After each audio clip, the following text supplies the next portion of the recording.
사역을 오래 했었는데 사역을 하다가 중요한 걸 발견했는데 밑에 들어가려는 사람들을 위한 사역을 해야 되겠구나. 왜냐면 그게 참 힘드니까. 일터에서 일하는 사람들을 돕는 것도 중요하지만 요즘 청년들 경우는 일터에 들어가는 문제가 너무 심각하다. 그래서 사실 진로와 소명까지 이제 관심을 갖게 되는데 그러다가 보니까 진로와 소명을 보다가 청년들을 보게 되면서 이게 더 중요한 사역이라는 걸 느끼게 됐어요. 한마디로 일터 사역을 하다가 20년 후에 일터 사역을 할 수 있었다는 생각이 이렇게 나와요. 청년이 다 없어져 버릴 것 같아요. 그래서 그것 때문에 사실은 고민을 하게 되면서 작년에 다음 세대라는 다 아는 말씀이죠. 사사기 2장 12절인가 그게 다른 세대라는 표현. 다음 세대가 다른 세대가 될 수 있다라는 거. 굉장히 이게 아주 충격이 되었습니다. 그래서 지금 다음 세대들을 그래서 그저 이미 여러분들이 이미 하고 있었던 거기 때문에 저는 오히려 배워야 될 입장이에요. 왜냐하면 저는 그렇게 청년들하고 그렇게 신경을 쓰지 못했어요. 왜냐하면 난 나이가 들어가도 청년들하고는 안 맞는다 뭐 이런 생각을 했기 때문에. 그런데 이러고서 한번 청년들을 보니까 요즘 보게 되니까 제 심각하더군요.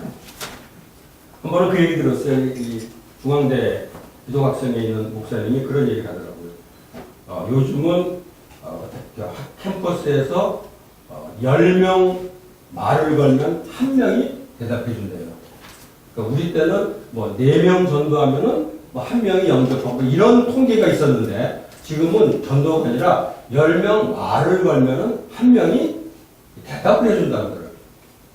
그러니까 상황이 굉장히 옛날 우리하고는 많이 달라졌다는 걸 느낍니다. 오늘 아침에 그런 얘기 하더라고요.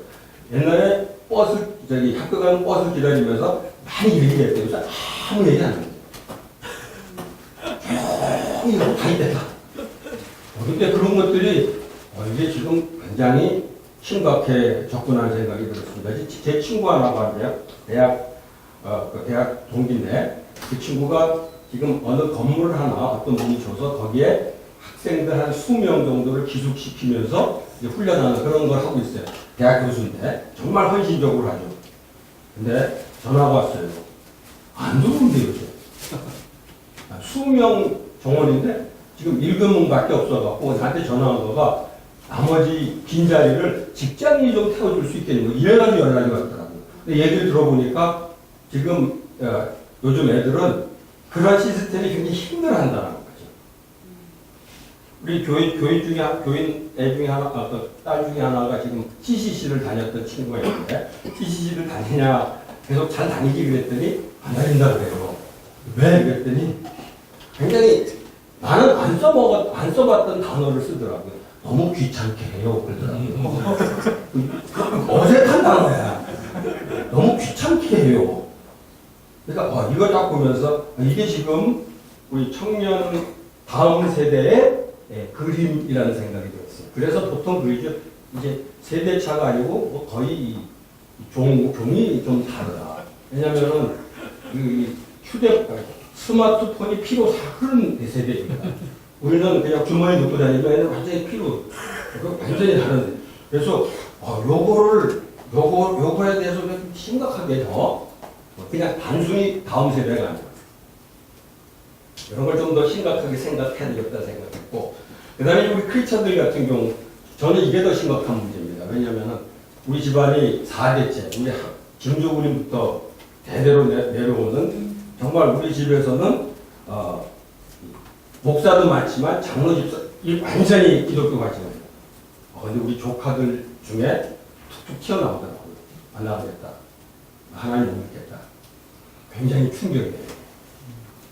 근데 나중에 그거를 알고서 신학교 교수님들, 목사님들 이렇게 알아봤더니 커밍아웃을 하더라고요. 우리 애도 안 다녀. 이런 거. 심각해 지금. 우리 합신 교수 중에 한 분도 내가 조심스럽게 이런 거 참 불안하단 말이에요. 조심스럽게 물어봤더니 딸은 나오는데 아들은 안 나와. 솔직하게 얘기해 주더라고요. 우리도 지금 조카들 있는데 교회는 나오는데 거의 가나는 아니죠. 나오니까. 근데 교회 안에 있는 가나안이에요. 교회 안에 있는 가나안이에요. 그리고 한 해는 내가 한번 제대로 얘기를 했는데 완전히 이제 정리를 했더라고요. 하나님 못 믿겠다. 성경 못 믿겠다. 아버지 목사예요. 근데 그렇게 근데 그게 좀 굉장히 좀 이렇게 심각하게 느껴집니다. 그런데 이제 그래서 그런 거 보면서 그런데 그 교회가 우리가 뭐 하고 있었나 하는 생각이 들었는데 교회뿐 아니라 이 전통적인 복음주의가 우리 대학 시절에 엄청나게 영향을 주었던 그 복음주의가 이런 변화를 따라가지 못하고 그 다음에 변질이 된 것 같아요. 그러니까 이게 대처를 하지 못하는 상황이 되어버린 거예요. 그래서 지금 이거 그냥 제가 고민을 하면서 다음 세대를 위해서는 어떻게 해야 될 건가를 그냥 혼자 생각한 겁니다. 이거는 그래서 잘하고 있냐고 하고 있는 게 아니라 이렇게 해야 되겠다. 이거를 왜 생각하게 됐냐면 이랜드 직원들이 그런 직원들이 이제 들어온 거예요. 그러니까 옛날에는 사실 수련회 하면은 쫙 이거 다 합니다. 똑같이. 안 믿는 사람 많아도 그리고 막 콜링하면은 일어나기도 하고 막. 근데 요즘은 그렇게 하면은 굉장히 힘든 상황이에요. 그래서 요즘 저는 교회 회사에서 이제 콜링하는 거는 안 하는 게 좋겠다. 그리고 뭐 영접을 하도록 하고 막 이런 사실 우리 회사에 조금 부끄러운 얘기지만 너무 전도를 열심히 한 나머지 그런 재미난 에피소드들이 있어요. 너무 열심히 이렇게 하니까 직원 가운데 좀 영접해드려 이런 표현이 있어요. 굉장히 좀 왜냐면은 이게 그런 분위기라는 그런 분위기. 그래서 이거는 이게 좀 우리가 바로 정신 차리지 않으면은 이상한 식으로 빠질 수 있겠다는 생각이 들었어요. 그래서 저는 그냥 세 가지 생각을 했습니다. 그냥 오늘 그냥 요거로 그냥 끝내려고 그러네. 요 변화된 요 애들에게 맞도록 조금 사역을 해야 되겠다. 그러니까 요 애들이 어떠냐? 굉장히 개인주의고 엄청나게 이기적이고. 저는 요즘 단어를 하나 요즘 열심히 공부하고 있는 단어가 있는데 나르시시즘이에요. 그러니까 나르시시즘이 개인의 어떤 심리적으로 문제 있는 사람들 얘기인데 지금은 나르시시즘이 문화가 돼요. 세대 자체가 이 나르시시즘이라는 거예요. 그러니까 그것을 알고 그런 애들이라는 거에 맞춰서 사역을 해야 되겠다. 근데 그렇지만은 그렇게 계속 있어서는 안 되니까 그거를 좀 해결하기 위해서는 공동체적인 삶을 통해서 이 문제를 풀어가는. 그러니까 그런 아주 극도의 개인주의에 대한 맞춰서 하는 한편 그러나 이것을 해결하기 위해서는 공동체적인 어떤 훈련, 삶의 훈련이 필요하겠다. 그래서 그거에 대해서 지금 생각을 하고 있어요. 앞으로 어떻게 될지 모르겠습니다. 그게 지금 생각할 때 이 두 가지 같이 그러니까 현실은 현실대로 인정을 하고 맞춰가되 그러나 그대로 내버려두면 안 되고 이거를 조금 바꾸기 위해서는 공동체적인 삶. 그래서 그 청년들, 대학생들을 훈련시키는 것을 일주일에 한번 만나서 하는 그런 패턴을 조금 넘어서서 공동체의 삶을 좀 어느 기간 동안 좀 살면서 이 문제를 풀어가는 게 좋지 않을까 그런 생각을 하게 됐어요. 그게 첫 번째고, 두 번째는 우리가 전부 제자 훈련 그리고 선교 비전 이게 아마 우리 전통적인 복음주의의 흐름이었습니다. 이건 굉장히 중요한 거죠. 왜 성경에서 가르치는 거니까. 그런데 지금 요즘 애들은 성경에서 가르치는 그 귀한 사명에 관심이 없을 수 있다는 거죠. 근데 현실의 필요는 있어요. 현실의 필요는 뭐냐면 진로. 이게 현실의 필요라고. 그래서 현실의 필요와 관심사를 도우면서 그거를 도와주면서 정말 우리가 원래 했던 그 훈련과 선교 비전을 하고 연결시켜주는 쪽으로 이걸 풀어가야 되겠다는 생각이 들었어요. 그러니까 예를 들어서 선교 선교 한국 같은 그러니까 선교를 위해서 우리 이 청년들을 선교 자원으로 보지 말고 이제 우리 교회에서 자꾸 실수하는 거가 시니어 선교 얘기할 때도 내가 굉장히 조금 안타까웠는데 선교 자원으로 아니 사람이 사람 이 자원이 아니고 사람 그러니까 우리 청년들도 그 청년들의 지금 현재 관심사 필요에 대한 문제를 풀어주면서 그러니까 그게 이제 진로와 소명 문제가 되겠죠. 그리고 그래서 직업을 정말 소명을 가지고 가질 수 있도록 해놓고 그것의 적용의 한 분야로서 선교를 그 중에 하나로 그런 식으로 이 문제를 풀어가야 되지 않겠나. 그러니까 그러지 않고 그냥 청년들을 모아서 그냥 선교로만 했기 때문에 사실은 거기 간 사람들은 뭐 뽑힌 사람이 되고 거기에 못 낀 사람들은 조금 이제 말하자면 2등 비슷하게 2등처럼 느껴지게 하는 그런 패턴이 아니라 정말 소명이라는 것을 모든 영역에 적용을 하고 그 중에서 또 어떤 사람은 선교에 대한 비전을 가지고 할 수 있도록 돕는 거죠. 그래서 우리가 분명히 신앙훈련, 대자훈련 분명히 해야 되고 그다음에 선교에 대해서 가르쳐야 되지만 그 사이에 이 소명, 직업의 소명에 대해서 좀 이거는 두 가지 요소가 다 있을 수 있죠. 현재 이 젊은이들의 필요도 분명히 채워주면서 그리고 전통적으로 했던 것들을 연결시키는 제자훈련과 선교유전을 연결시키는 그런 역할을 할 수 있겠다. 그런 생각이 들었습니다. 그게 이제 두 번째. 그다음에 마지막으로 세 번째 제가 요즘 관심을 갖게 되는 거는 일반은총이라는 걸 좀 많이 관심을 갖게 돼요. 일반은총. 과거에 우리 기독교 세비관이라는 걸 많이 사용했었는데 저 개인적으로 저는 조금 글쎄 이런 말하면 없겠죠. 별로 안 좋아하는 단어입니다. 왜냐하면은 기독교 세비관을 하려면 조금 똑똑해야 될 것 같고 무슨 학위도 좀 있어야 될 것 같고 그래서 보통 사람들은 조금 이제 거리감을 느끼는 그런 표현인데 그전에 이거 대신에 많이 사용했던 게 일상생활이라는 단어를 많이 사용했었어요. 일상생활의 신앙이 이제 일상생활 속에서 신앙이 나타날 수 있도록 이 부분을 가지고 많이 나눴었는데 최근에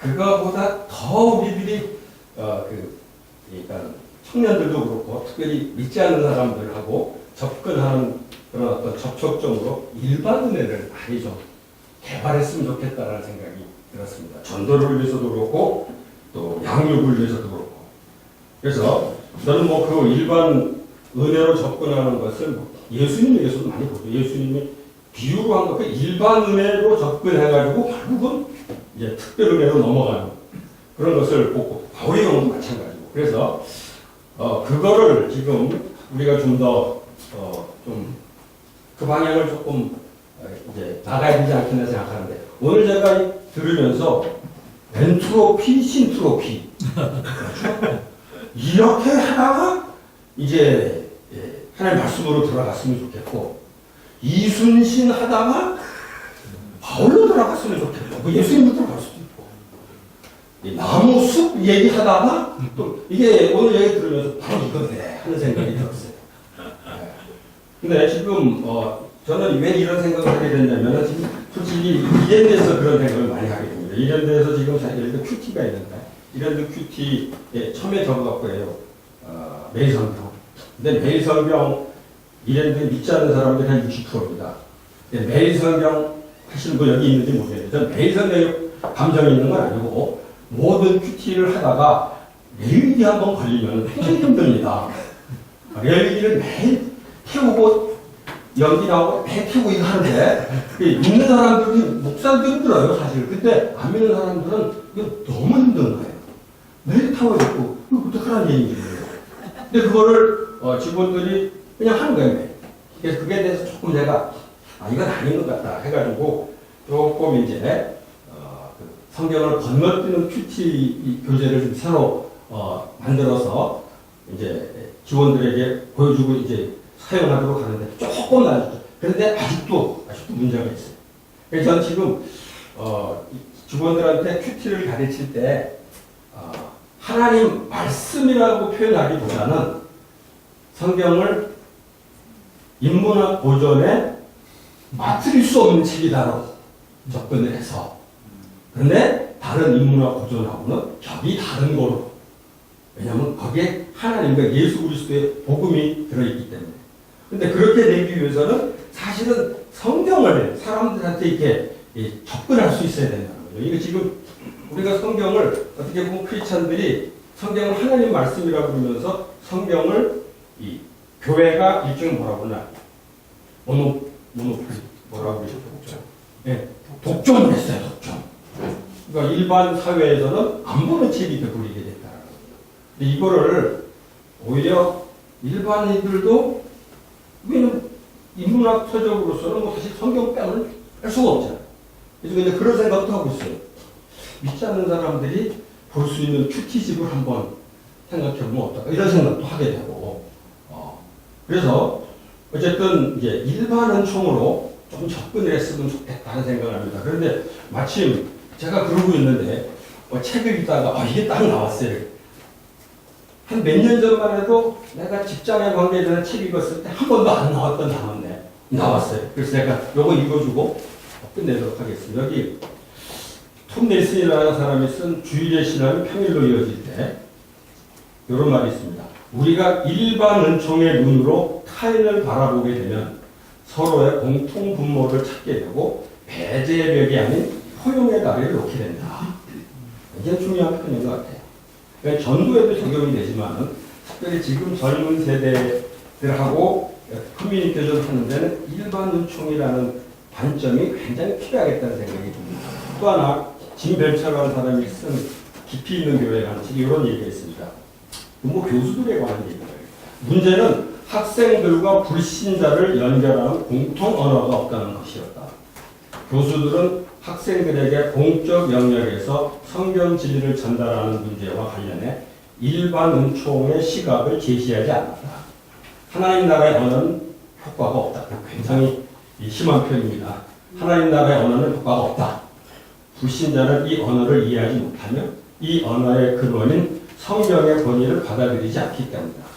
따라서 일반 은총의 언어가 필요하다. 그래서 이번에 우리 조카들하고도 얘기하면서 성경 공부하자.